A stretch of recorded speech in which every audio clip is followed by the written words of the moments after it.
আসসালামু আলাইকুম, সবাইকে শুভেচ্ছা। আজ টমেটো দিয়ে চাটনি করব। অসম্ভব মজার এই চাটনি, একদম অল্প তেলে অল্প মশলায়, খুবই ঝটপটে, কিন্তু খেতে খুবই দুর্দান্ত হয়। আমার কাছে তো খুবই ভালো লাগে। আমাদের বাসার সবাই এটা, খুবই পরিবারের সব সদস্যরাই এটা পছন্দ করে। এতটাই মজা হয়, তাই ভাবলাম আপনাদের সাথে এই টমেটো চাটনিটা শেয়ার করি। আমি কিভাবে টমেটো চাটনিটা করেছি সেটাই চলুন দেখে নেওয়া যাক।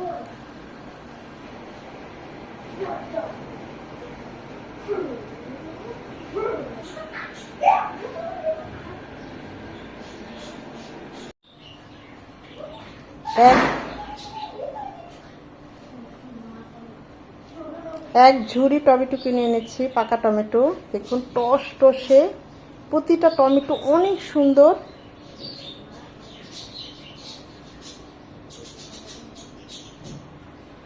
আপেলকেও হার মানায়।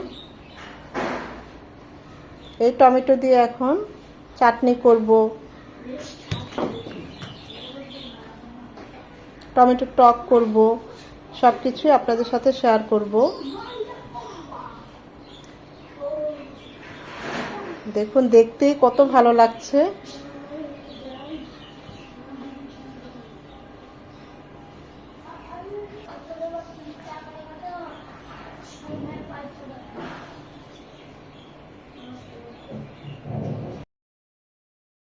চাটনিটা করার জন্য দিয়ে দিচ্ছি সরিষার তেল 2 চামচ।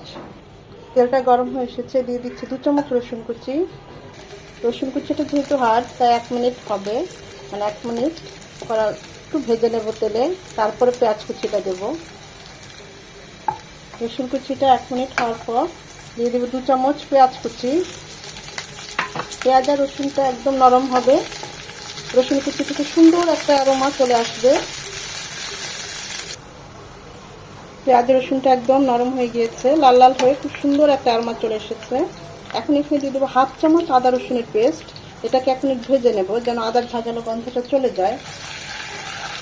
আদা রসুনটাকে 1 মিনিট ভেজে নেওয়ার পর দিয়ে দেবো 1 চামচ মরিচ গুঁড়ো। মরিচটাও এরকম তেলে ভেজে নেব, এতে কালারটা খুব সুন্দর আসে তেলে ভেজে নিলে।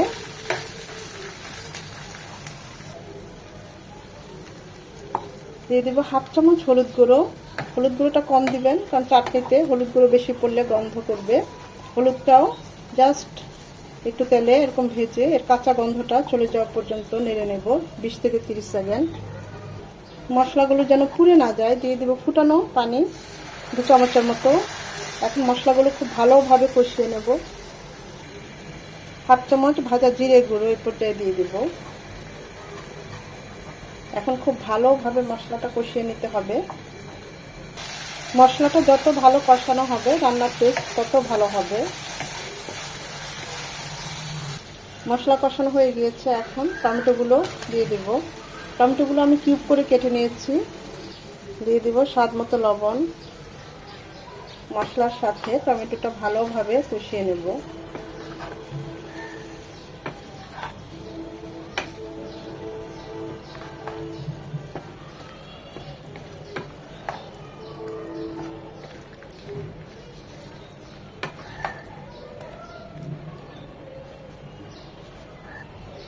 এটা কষবে 4 থেকে 5 মিনিট। টমেটোটা একদম নরম হবে, মাঝে অবশ্যই আরও একবার নেড়ে দিতে হবে। আমি মাঝে আর একবার নেড়ে দিয়েছি। যখন এরকম টমেটোটা কিছুটা গলে যাবে, কাঁচা ভাবটা চলে যাবে এবং মশলার সাথে একদম গা মাখা মাখা এরকম হয়ে যাবে, অনেকটাই সফট হয়ে যাবে।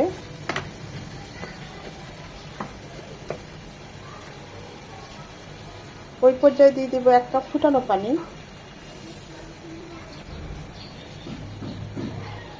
আমি তো 1 কাপই দিলাম, কারণ চাটনি করব। আপনারা আপনাদের পছন্দ অনুযায়ী পানিটা বাড়িয়ে কমিয়ে দিতে পারেন। ঝাল আর লবণের কথাও বলছি না, সেটা যার যার স্বাদ অনুযায়ী দিতে পারেন।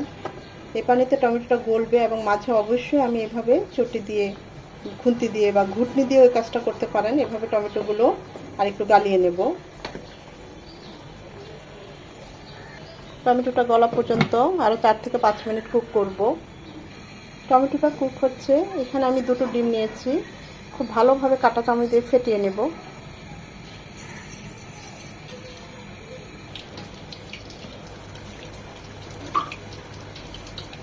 আমি মাঝে অবশ্য আরও 2 থেকে 3 বার নেড়ে দিয়েছি। আমি এরকম চটি দিয়ে টমেটোগুলো সব গালিয়ে নিয়েছি।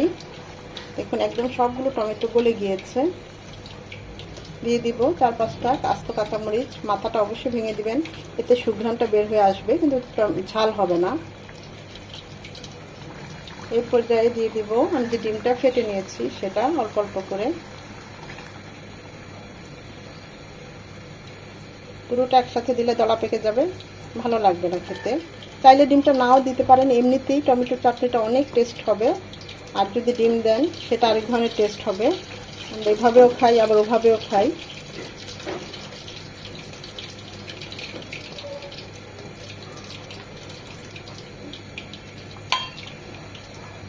ডিম দিয়ে বেশিক্ষণ কুক করব না, 1 থেকে 2 মিনিট কুক করব, তা না হলে ডিমটা হার্ড হয়ে যাবে, চাটনিটা খেতে ভালো লাগবে না। এখন ডিমটা জুসি জুসি সফট আছে। টেস্ট করতে পারছি না, রোজা ইফতারের পর টেস্ট করব, তাই একটু লিকুইড রাখলাম, তা না হলে আরেকটু টানিয়ে নিতাম। ইফতারের পরে টেস্ট করে বাকিটুকু জাল করে টানিয়ে নেব। এই পর্যায়ে দিয়ে দিব ধনেপাতা কুচি। ধনেপাতাটা দিয়ে 1 মিনিট কুক করে নেব।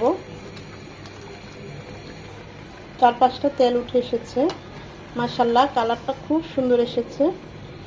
এখন তো আমি চুলাটা অফ করে দেব। এটা গরম গরম ভাত, রুটি, পরোটা দিয়েও খাওয়া যায়। চুলাটা অফ করে দেব।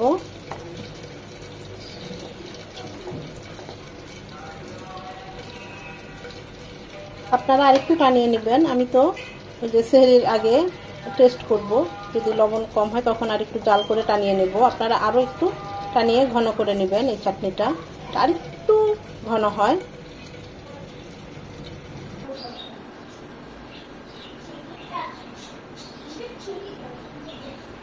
ডিম ছাড়া এমনি টমেটো চাটনিটা খুবই মজা হয়। তা আমি তো ডিম দিয়ে করলাম, আবার ডিম ছাড়াও করি।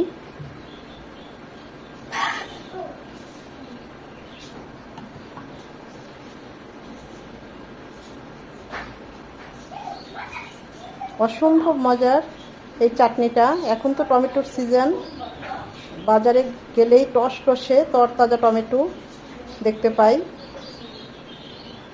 এর আগেও আমি টমেটো চাটনি আমার চ্যানেলে আপনাদের সাথে শেয়ার করেছি, আজকেও করলাম। দেখুন কতটা লোভনীয় হয়েছে, অসম্ভব ভালো হয় এভাবে টমেটো চাটনিটা করলে। ভিডিওটা যদি ভালো লেগে থাকে লাইক কমেন্ট শেয়ার করে দিবেন। একটা লাইক তো অবশ্যই দিবেন, কারণ এই লাইকটা পরবর্তী ভিডিও করতে আমাকে উৎসাহিত করে, সাহায্য করে। সময় নিয়ে যারা এতক্ষণ এই ভিডিওটা দেখেছেন তাদের সবাইকে আন্তরিক ধন্যবাদ।